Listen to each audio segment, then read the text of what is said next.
This is the Murphy Road crossing,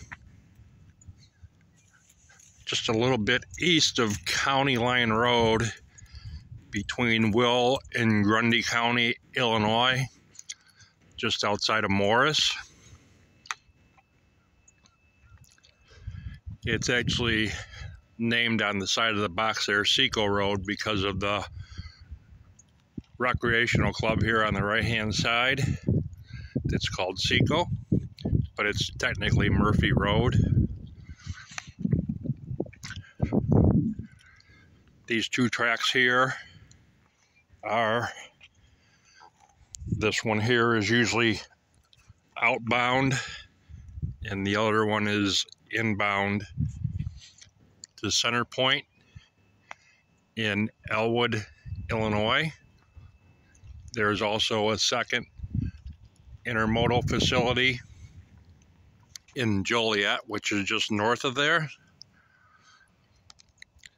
This also has 4 additional side tracks for both inbound and outbound that can be switched here, either going in or outbound from Center Point.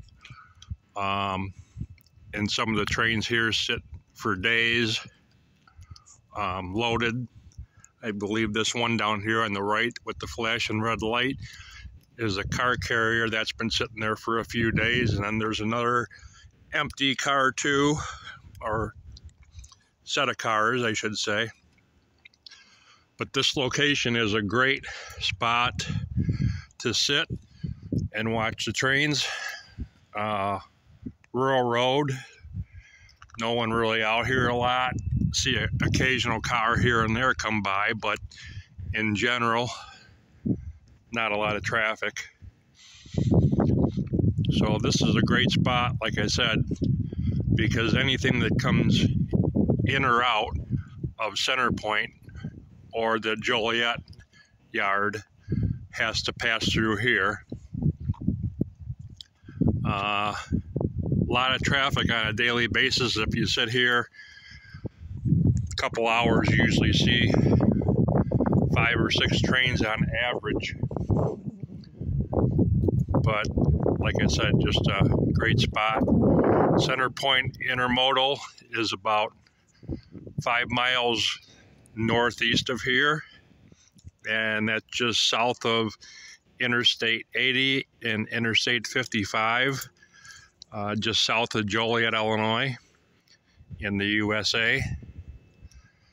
It's one of the largest, Center Point is one of the largest intermodal facilities. I'm looking for the right word here. I guess it would be one of the biggest land ports in the world as far as truck and rail traffic goes. So just wanted to give you a little preview of where I'm at. Pretty nice area, like I said, to watch trains, because the amount you see coming in and out of here is amazing. Thanks so much for watching. Hope you enjoy the videos.